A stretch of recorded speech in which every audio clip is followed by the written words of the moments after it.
अंतरिक्ष में भारत का परचम लहराने के लिए मैं आपको हार्दिक बधाई और शुभकामनाएं देता हूं।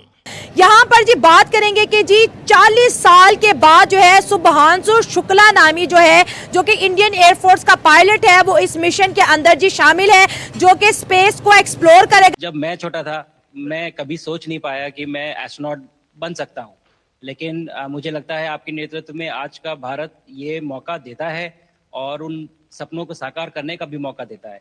तो एक सिंबॉलिक अचीवमेंट होती है किसी भी मुल्क के लिए। इससे पहले 3 ताकतवर मुल्क दुनिया में कर चुके हैं, अमेरिका, रूस और चाइना।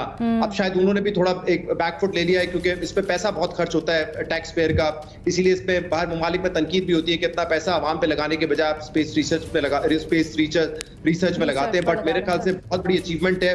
और जैसे मैं कहता रहा हूँ, एक तरफ जहाँ पे बड़ी खुशी भी है उनके लिए कि उन्होंने ये लैंडमार्क अचीव किया है, अफसोस भी होता है, दुख भी होता है कि हम इस वक्त कहाँ खड़े हैं। मैं कई मर्तबा इस प्रोग्राम में ये बात कर चुका हूं कि हम जैसे लोग हैं, almost similar culture, similar background, हो सकता है उनका बेसिक आईक्यू लेवल भी हमारे बराबर हो, लेकिन आज हम कहाँ हैं और वो कहाँ हैं। उनकी अचीवमेंट देख के खुशी होती है, लेकिन ये देख के अफसोस होता है कि हम कहाँ पर हैं। हम अपने बजट से बमुश्किल इस वक्त कर्ज की अदायगी कर पा रहे हैं, तो कब हम ये मिलियंस ऑफ डॉलर अपने स्पेस रिसर्च पे लगाएंगे। और ये मिशन तो केवल एक पहली सीढ़ी है उस एक बड़ी दौड़ का, और हम जरूर आगे पहुंच रहे हैं और अंतरिक्ष में हमारे खुद के स्टेशन भी होंगे और बहुत सारे लोग पहुंचेंगे। अब टेक्नोलॉजी की बात कर लेते हैं, जहाँ पर इंडिया की बात आ जाए। जिस तरह से हम चंद्रयान को कभी नहीं भूलेंगे, उसकी भी बड़ी धूमें थी कि यार वो पहली कंट्री थी जिसने चंद्रयान ठीक है लॉन्च किया, और उसके बाद इंडिया ने कितने ज़्यादा अपने पोल पे कदम रखा, और उसके बाद उन्होंने कितने ज़्यादा अपने जो उसे क्या बोलते हैं मिशंस वगैरह वो खुला में भेजे, इतना ज़्यादा उन्होंने अर्न किया और लोगों को बताया कि हम वो कर दिखाया जो पूरी दुनिया नहीं कर सकती थी। अब स्पेस की बात कर लेंगे, मिशन 14 दिनों तक होगा, ठीक है, और इसमें जो शुभांशु शुक्ला है वो एयरफोर्स हैं, ठीक है, वो उनका ताल्लुक जो है एयरफोर्स से है और वो गए हैं। तो सबसे अहम चीज़ ये है कि इंडियन जो है ना वो कुछ भी कर सकते हैं। अब वो वहाँ पे जाएंगे, वो एक्सप्लोर करेंगे, वो खुला को एक्सप्लोर करेंगे, वो केमिस्ट्री बायो हर चीज़ को वो देखेंगे। वो जब वहाँ से वापस आएंगे और फिर वो इसरो को जाके बताएंगे कि यार हमने ये देखा था, वो देखा था, और उससे जो उनकी साइंस और टेक्नोलॉजी में उसमें और ज़्यादा इजाफा हो जाएगा। और अभी भी हम देखते हैं इंडियन स्कूल में, अगर हम देख लें छोटे छोटे बच्चों को किस तरह से वो प्रैक्टिकल में बच्चों को बताते हैं कि चीज़ किस तरह से करनी चाहिए, तो उनकी उस चीज़ में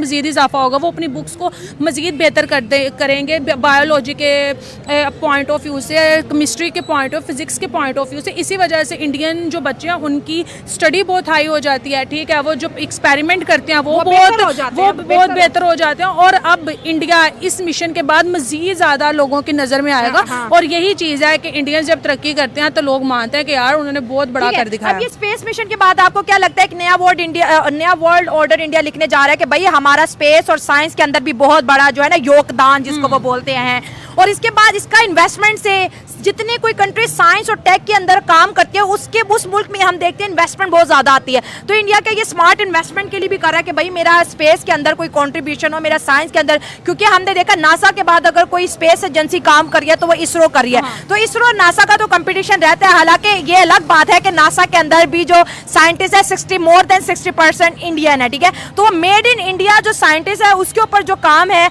वो कितना ज्यादा बेनिफिशियल है इन फ्यूचर, क्योंकि हम कहते हैं कि अगला जमाना AI का है, अगला जमाना टेक का है, अगला जमाना स्पेस का है, और इंडिया तो कहता है अब स्पेस में हर कोई जा सकेगा अगर इंडिया पहुंच जाए। अब देखो अगर मेरी विश है ना, दुनिया तो हमने घूम ली, ठीक है, हर जगह हम चले गए, लेकिन स्पेस हर एक इंसान का एक ड्रीम है कि यार वो अपनी जिंदगी में स्पेस में एक दफा हो गया। और यहाँ पे कोई भी नहीं जा सकता, बड़ी बड़ी जो बहुत ज्यादा पावरफुल कंट्रीज होती हैं वो जाते हैं वो ये मिशन, क्योंकि उनके पास बहुत ज्यादा पैसे होते हैं, वो कर सकते हैं। अब इंडिया उसमें से कंट्री आ गया, ठीक है, एशिया में आ जाता है तो इंडिया, हाँ वो, और जब लोग जाएंगे अब जिस तरह से वो, मुझे यकीन है कि वो जरूर कामयाब हो गए। लेकिन थोड़ी देर पहले मैं खिड़की से, विंडो से बाहर देख रहा था तो हम लोग हवाई के ऊपर से गुजर रहे थे। और हम दिन में 16 बार परिक्रमा करते हैं, 16 सूर्योदय और 16 संन्यास, सनराइज और सनसेट हम देखते हैं ऑर्बिट से। और बहुत ही अचंभित कर देने वाला ये पूरा प्रोसेस है। इस परिक्रमा में, इस तेज गति में, हम इस समय करीब 28,000 किलोमीटर प्रति घंटे की रफ्तार से चल रहे हैं आपसे बात करते वक्त, और ये गति पता नहीं चलती क्योंकि हम तो अंदर हैं, लेकिन कहीं ना कहीं ये गति जरूर दिखाती है कि हमारा देश कितनी गति से आगे बढ़ रहा है इस समय, कि हम यहाँ पहुंचे हैं और अब यहाँ से और आगे जाना है। अच्छा शुभ, अंतरिक्ष की विशालता देखकर सबसे पहला विचार क्या आया आपको? प्रधानमंत्री जी, सच में बोलूं तो जब पहली बार हम लोग ऑर्बिट में पहुंचे, अंतरिक्ष में पहुंचे, तो पहला जो व्यू था वो पृथ्वी का था। और पृथ्वी को बाहर से देख के जो पहला ख्याल और पहला जो थॉट मन में आया वो ये था कि पृथ्वी बिल्कुल एक दिखती है। मतलब बाहर से कोई सीमा रेखा नहीं दिखाई देती, कोई बॉर्डर नहीं दिखाई देता। और दूसरी चीज जो बहुत नोटिसेबल थी, जब पहली बार भारत को देखा तो हम मैप पे पढ़ते हैं भारत को, हम देखते हैं बाकी देशों का आकार कितना बड़ा है, हमारा आकार कैसा है, वो मैप पे देखते हैं, लेकिन वो सही नहीं होता क्योंकि वो एक हम 3D ऑब्जेक्ट को 2D यानी पेपर पे हम उतारते हैं। भारत सच में बहुत भव्य दिखता है, बहुत बड़ा दिखता है, जितना हम मैप पे देखते हैं उससे कहीं ज्यादा बड़ा। और जो वननेस की फीलिंग है, पृथ्वी की वननेस की फीलिंग है, जो हमारा भी मोटो है कि अनेकता में एकता, वो बिल्कुल उसका महत्व ऐसा समझ में आता है बाहर से देखने में कि लगता है कि कोई बॉर्डर एग्जिस्ट ही नहीं करता, कोई राज्य नहीं एग्जिस्ट करता, कंट्रीज नहीं एग्जिस्ट करती। फाइनली हम सब ह्यूमैनिटी का पार्ट है और अर्थ हमारा एक घर है और हम सब के सब उसके सिटीजन्स हैं। शुभांशु, स्पेस स्टेशन पर जाने वाले आप पहले भारतीय हैं। आपने जबरदस्त मेहनत की है, लंबी ट्रेनिंग करके गए हैं। अब आप रियल सिचुएशन में है, सच में अंतरिक्ष में है। वहां की परिस्थितियां कितनी अलग हैं, कैसे एडप्ट कर रहे हैं? यहाँ पे तो सब कुछ ही अलग है प्रधानमंत्री जी। ट्रेनिंग की हमने पिछले पूरे 1 साल में, सारे सिस्टम्स के बारे में मुझे पता था, सारे प्रोसेस के बारे में मुझे पता था, एक्सपेरिमेंट्स के बारे में मुझे पता था, लेकिन यहाँ आते ही सडनली सब चेंज हो गया। बिकॉज हमारे शरीर को ग्रेविटी में रहने की इतनी आदत हो जाती है कि हर एक चीज उससे डिसाइड होती है। पर यहाँ आने के बाद चूंकि ग्रेविटी माइक्रो ग्रेविटी है, एब्सेंट है, तो छोटी छोटी चीजें भी बहुत मुश्किल हो जाती हैं। अभी आपसे बात करते वक्त मैंने अपने पैरों को बांध रखा है, नहीं तो मैं ऊपर चला जाऊंगा।